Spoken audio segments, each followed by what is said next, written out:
Alright guys, first week of February 2020 and I'm back at Jim Kovaleski's house. I'm going to make a follow-up video. He just had a really good week at the market, and I think some of the points I want to touch on today is progress in the garden, how much Jim actually makes in a month. We did a video last year about the same time, had a lot of flack and kickback about, there's no way he makes that much.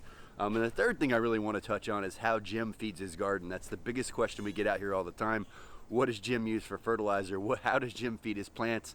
Nobody quite gets that. So we're gonna get into a little bit of depth on that. And I really want to point out when Jim talks about his monthly income, that's monthly income during growing season. So that's while he's down here in Florida. He's probably not doing those kind of numbers when he's back up in Maine. So remember, that's not all year long. That's not times 12 when we start to talk about those numbers. So let's go find Jim in the garden. Oh, good morning. Morning, Pete. How you doing? Good. What's going on over here? Busy, busy, busy. Middle of the market season. You just had a crazy month, right? Yeah, rocking it again. Tied my record for February of 2017. I went $5,600 for the month of January. Wow. Just that month. I'm maybe on that pace for another month. That's pretty awesome. Yeah. I'm gotta put a roof on. It's gonna cost me $7,000, and pretty much the garden's paid for that and the taxes on the house. So we need a couple of good months like that. Yeah.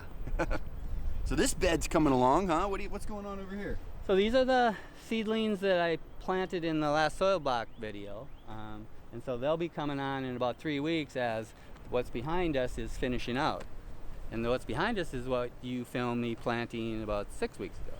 Wow. So the newest, youngest bed. So other than compost, what have we used here for nutrition for these plants? Nothing, just the free Port Richey compost, but I am doing, you saw the soil block mix, so the cup of azomite, the cups of everything in the soil block mix, so the blocks have that in, and so that goes in the ground. That's pretty minimal. Very minimal. So no organic fertilizer? Nope. No bone meal? Nope. No fish emulsion? Nope. No biochar? Nope. None of this stuff? Nope. How you doing it, Jim? I think if you get a massive amount of organic matter, it kind of settles itself into incredible fertility. That's all I can see, because I'm seeing where the stuff that's only like 4 or 5 years old is still less productive than the stuff that's 10 years old. So I think it's still self-organized. It seems like the nematode presence disappears at like 7 or 8 years. There's not as much. So I'm hoping that it'll continue to build like that, so all of the garden will be this productive. Because yeah, it's very vibrant right now. So did I hear you're putting some summer crops in the ground too? I'm hedging my bets, because this guy gave me some tomatoes like mid-December, and I said, I'll put them in. I know they'll freeze, and they didn't. So I'm gonna have tomatoes in a couple weeks, but I'm gonna try peppers, cucumbers, beans. I hate bush beans picking them, but that's a good crop because it's I can plant it in between my lettuces before they finish. So they'll be right there ready to harvest almost after the lettuce comes out. I'm trying to get that pace of, succession. I'm doing that over in the other garden too. So what used to have arugula now is carrots and radishes and all that. So, because it's nice to have everything producing all the time, but that's where I miss here, because this wasn't productive. I should have probably planted something right when I got here, but I was so busy. One guy, I can only do so much. You as a cover crop, or just getting veggies in the ground? Getting some veggies in the ground. Yeah. I could have put carrots and all that stuff in right away, and they'd be out and they'd be open for this now. But I had to get it mulched, and so I'm still tuning it pretty good though how it's going. Nice. Well, let's take a look around. You got kind of crazy lushness going on here. Yeah, it's gorgeous over here. It really looks beautiful, Jim. Yeah. So this is about what it looked like when Justin was here, and that was the end of March, right? Yeah, so this is a full, month ahead, but it's just gorgeous. The Salanovas are doing good. The broccoli's rocking. All the brassicas love that Port Richey compost. It's crazy good. So that's that. That's the gorgeous stuff. And now this is finished up. And so now I'm replanting with stuff and some of the warm season stuff. So I got beans, they haven't come up yet, but there's some cucumbers in there, some tomatoes back there. I'm gonna mix some self-sown lettuce too, just to try that. I've never just direct seed. Well, I did it last year and it worked pretty good, so I'm gonna mix that in. Otherwise, it's just rocking. Lots of kale, lots of broccoli, tomatoes. Though that's new to see that. That'd be a big one for you this year. Could be. At least I'll eat. Because who knows? There could be a disease come in late, but there's no disease on them. And there is nematodes here, and you should see them struggling with that, but not seeing it. So Jim, where's your markets? Where's all this product going? I'm Tasty Tuesday still probably my main market. That's that Tuesday morning market. And then I started doing rights. I'm trying to get a market going on the weekend downtown. So it's pretty much just me now, but that's been working out good. It's a Sunday kind of in between my Friday and my Tuesday market. And then the big one's the CSA that I started. That's just going crazy now. I mean, every week it's 20, 25 bags. And you're picking the garden clean. You could produce more if you had more room?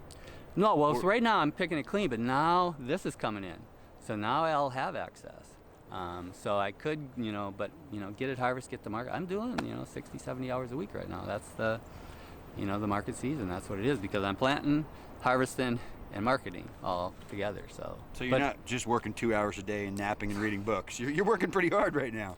Yeah, this is, I'm used to that. I expect to be doing this this time of the year, but it's been getting closer and closer because, I'm only going 3 blocks for 2 of the markets, and the other one's just on the Tarpon, so I'm not traveling much more. And it's very tight hours too, because the CSA drop-off's an hour and a half, the Tasty Tuesday market's 2 hours, and the Sunday market at Wright's is 3 hours. So, to actually get that income from that in that short a time is pretty amazing. So any new crops you're pretty excited about? Any record-sized cauliflower, broccoli we should see? You missed it. I took it to the last Friday. I took one. I think it was 4-pound head of broccoli, about maybe 13 inches across. But a lot of them aren't doing that. That one's a smaller one. But that Arcadia, I'm hoping these will, because they're, the size of the leaves on these. When they start that big, because it's just going to be starting to form the head down in there. It's probably way there. It is, right down there. So with leaves this size, these could be, 3 or 4 pounders again too. I don't know. I guess I've never had the Fennel get this big. So I think that's going to go in the CSA share this week. And with that CSA, doing so well, I got to start thinking about planting for that, to have 25. I've never done that before. I got what I got, and, then I take it to market. But this way I'm coming up with, so I'm planting more in the 25, 30 range, so I'll have to be able to pick that. Because this week I'm going to have, romaine lettuce. I'm hoping to get these all come at once, so I can get some Napa cabbage. They go pretty well, and this is a full shade almost. Some nice heads. And then I mixed the kohlrabi in there, and that finished out again in shade. They'll get a little bigger next week. And then the tatsoi underneath that. So it's really maximizing space in a not ideal condition. How's your watering schedule been? Well, January's dry, so I probably watered maybe 6 times. That takes me about 5 hours. If I do the whole thing. I usually break it up, do some in the morning, some in the afternoon, and really soak it in good. That's what they say about the salt water. You don't want to just water lightly because it leaves a lot on top, but just push it down. And I wanted to show you this. I don't know, did you look at this one of the other videos when I said about Coleman saying that the Europeans only put the soil blocks on the ground in the greenhouse? Look at the full shade. Was that one put on the ground? Yeah, it's just a soil block set on the ground. Whoops, it fell off your wall? No, I dumped it because it wasn't, I didn't like this variety, so I threw it down. There's a kale, I did the same thing with it. It looked mean. It didn't want to die, did it? No, I can't believe you can drop it on the ground. So, that people are worrying about, all this woody debris. I'm contemplating doing some planting right in the paths to see what happens there. I'm thinking peppers maybe. Yeah, I used to do onions here. I found they took a lot of time and a lot of space, but a guy gave me some, so I went ahead and planted them this year. They're a variety called Granix. A lot of times Grano. A lot of times you find the Texas Granix. That's what Depot will have sometimes. But these are Granos, and so it's a short day length onion, so it'll bulb up with the short days we have. Up north, you got to plant long day length onions. So there's only a few varieties of short day length. So probably about, middle of April, I'll have some nice, onions. And I use onions, so I probably won't even sell these. It's just for us. With you, huh? Yeah. Otherwise, carrots will be coming on. They've been a good crop for me. Man, everything just looks so healthy right now. And that's, when I'm thinking about, so this is, normally you'd think you have to add fertility. So this was all arugula. So I got like 3 cuts of arugula out of this bed.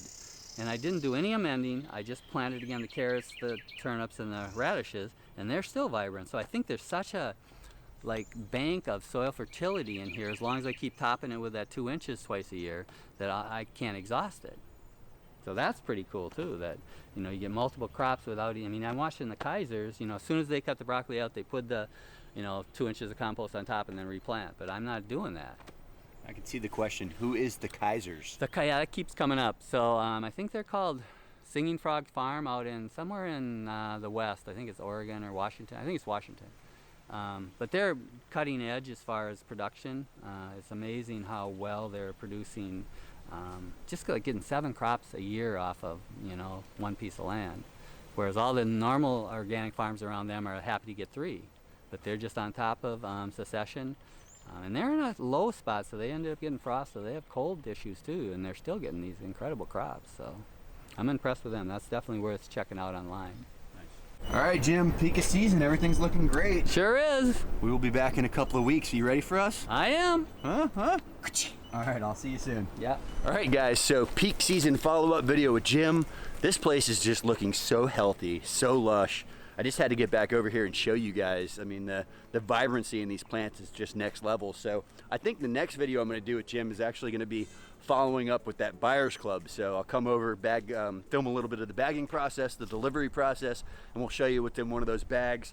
I could probably squeeze another 1 or 2 videos in before Jim gets out of here. So if you guys have any ideas for other videos you'd like me to do with Jim, drop that in the comments down below. I'll try to work on that before Jim heads back up to Maine. If you guys enjoyed this video, be sure to hit that like button. If you haven't subscribed yet, please go ahead and do so. Hit that bell to stay notified. Most importantly, pound dirt.